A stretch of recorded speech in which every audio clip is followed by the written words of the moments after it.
Entrevista al arquitecto Pablo Tórtora. Nombre: Pablo Tórtora. Diagnóstico: hipoacúsico severo. Edad: 44 años. Estado civil: casado, 2 hijos. Escolaridad: Escuela y Liceo de Oyentes, Elbio Fernández. UDELAR: Facultad de Arquitectura. Entrevista realizada por Liliana Altave, el 6 de junio de 2022. Como ya sabés, yo fui maestra de sordos en la Escuela 197, Ana Bruzzone de Scarone. Sé que tú no fuiste a esa escuela a pesar de tu condición de persona sorda. Por lo tanto, me gustaría que me contaras cómo te educaste, a qué instituciones concurriste, etc. Yo nací en el 78. Hasta los 3 años no se descubrió que tenía una hipoacusia severa. Inclusive tenía vértigos, mareos, y los médicos creían que tenía un tumor, algo cerebral. A los 3 años, uno de los médicos descubrió que tenía una hipoacusia severa, y mis padres se contactaron con una clínica en Estados Unidos. Clínica sin fines de lucro que se llama John Tracy, que, entre otras cosas, brinda apoyo a padres de niños sordos. Todo fue a través de correspondencia, donde me detectaron síndrome de Meniere. La enfermedad de Meniere es un trastorno del oído interno que causa mareos, vértigo, tinnitus en el oído, sonido de rugido y pérdida de audición.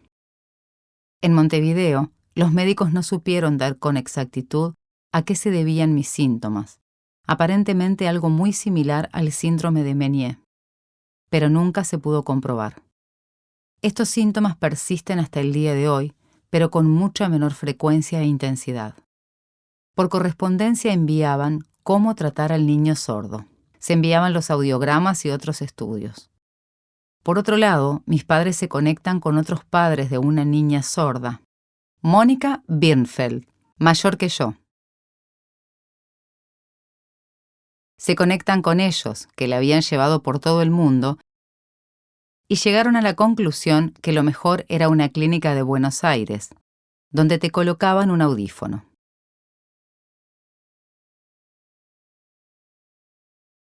Me llevaron allí y me colocaron los audífonos, y una fonoaudióloga comenzó a darme clases en mi casa. Iba todos los días. Me enseñaba a modular, a hablar. Así durante meses. A mí no me gustaba, me escondía debajo de la cama, me aburría. Entonces mi madre decidió educarme ella en forma de juego. Manejaba y me decía que no veía bien para que yo le dijera las cosas y consiguió discos con sonidos. Yo seguía teniendo mareos y mi audición variaba con los mareos. Entonces me acostaba y se me pasaban. ¿Fuiste a la escuela? Bueno, sí. Cuando debía entrar a jardinera, le dijeron a mi mamá que debía ir a la escuela de sordos, y los médicos y fonoaudiólogos dijeron lo mismo. Me llevaron a la escuela de sordos y la directora dijo que, sí o sí, debía empezar con la escuela para poder empezar a hablar. Yo tengo 2 hermanos mayores que iban al colegio alemán. Entonces mi mamá dijo, vamos a probar con otra escuela y vemos. Si te exigen mucho, cambiamos. Me pusieron en el colegio Elbio Fernández. Y comencé con la ventaja que todos mis compañeros siguieron siendo siempre los mismos y ellos me ayudaron mucho. Y fueron los mismos toda la escuela y todo el liceo. ¿Apoyo particular de maestro? No. Solo tu mamá. Sí, cuando empezó ponía carteles por todos lados con los nombres de las cosas. No fue fácil para nada. Yo me sentaba en el primer banco, adelante. Pasaba siempre con muy buenos sobresaliente.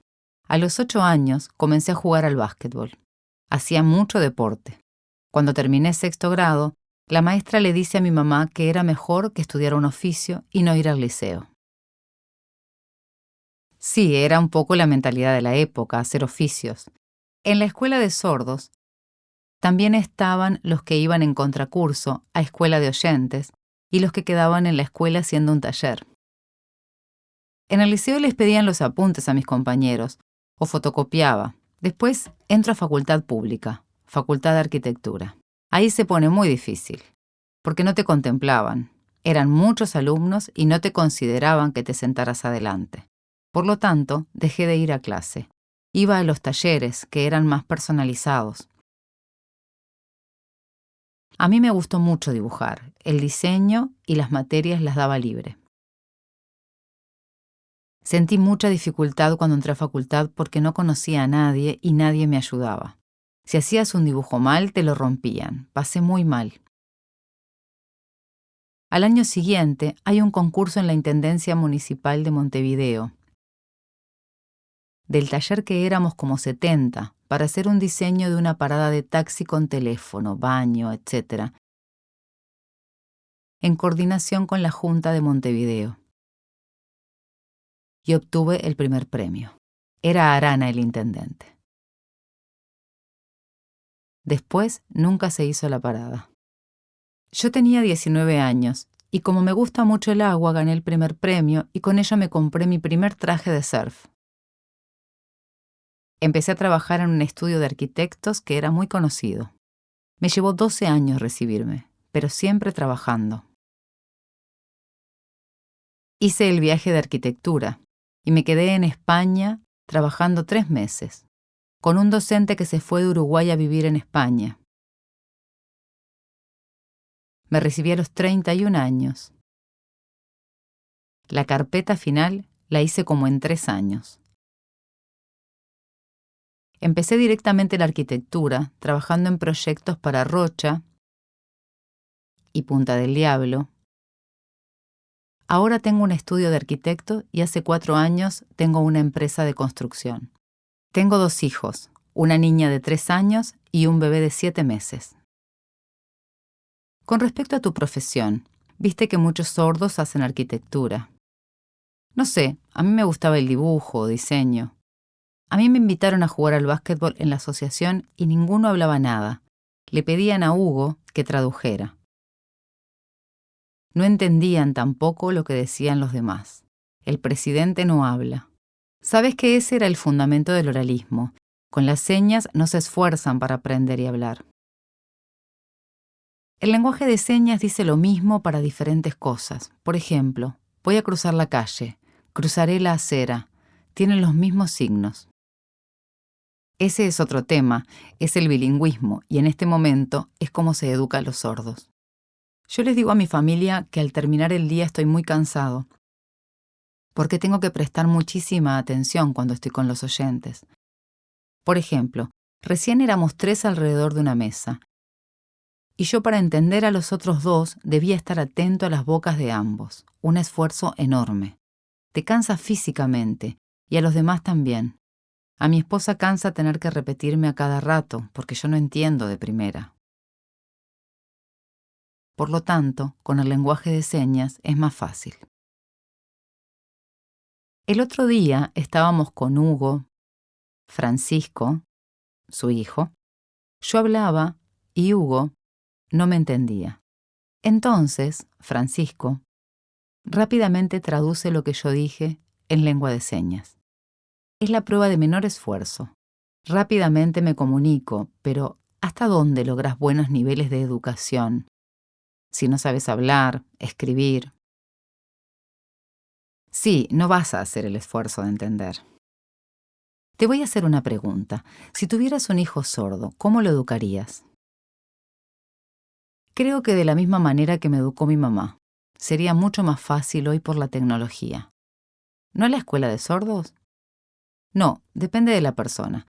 Si es un hipoacúsico, hay que buscarle todos los medios para que pueda tener una educación lo más completa posible desde el punto del lenguaje.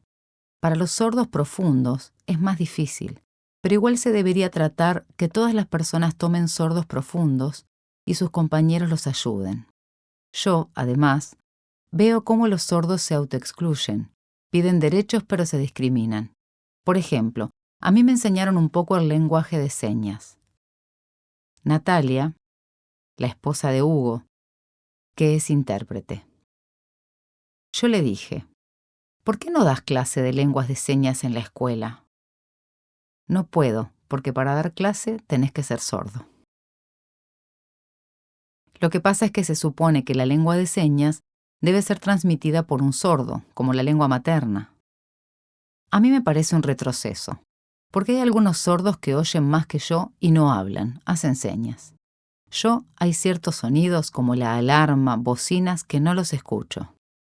Hay una bióloga, Andrea Branda,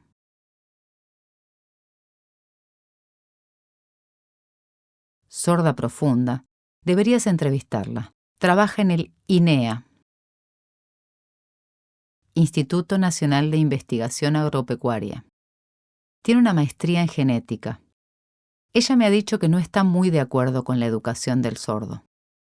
¿Qué pensás de aquellos que dicen los lingüistas que aprender lengua de señas y los conocimientos en lengua de señas como si lengua materna produce un mayor desarrollo cognitivo? Yo creo que no, al contrario. La lengua de señas no te permite tener una lectura que discrimine todas las palabras. Voy a cruzar la calle o cruzaré a la acera. La lengua de señas pierde cosas. La persona sorda pierde la riqueza de entender un libro al 100%. Yo le decía a Hugo la ventaja que tuvo él con la librería. Exacto, por supuesto, estaba metido en el lenguaje. Cuando yo jugaba al básquetbol con ellos, me sentía discriminado. Ellos rechazaban a los que son oralistas. Porque yo hablaba, no era de los nuestros. Hugo me contó que cuando hacía el liceo sufrió mucho. Y en quinto tuvo intérprete y dice, me cambió el mundo, me empezó a gustar. ¿Nunca fuiste al bar de señas? No, pensé en ir. Los sordos son una comunidad muy especial. Creo que, además, la mayoría de los niños en la escuela de clase media-baja no tienen medios para su educación. Yo creo que tengo buenos restos, escucho bastante, puedo hablar por teléfono, tengo buenos audífonos, Phonak, con un receptor que se conecta a los audífonos. Me los compro por internet. Yo les mando el audiograma y ellos me calibran el audífono, y con ellos puestos, en forma remota los van graduando. El costo, una suma enorme, pero yo soy un laburante. Mi papá no hizo liceo, tenía una panadería, y mi mamá ama de casa. En el 2009 fuimos a un campeonato de surf. Había gente de todo el mundo, había intérpretes de todos los idiomas. Me encantó conocerte, Pablo. Una imagen diferente, tuviste una educación privilegiada y con una madre como la tuya, tan inteligente y dedicada. Por supuesto, nos vemos pronto, y gracias por esta entrevista de hoy. Sí, después contame cómo seguiste con esto.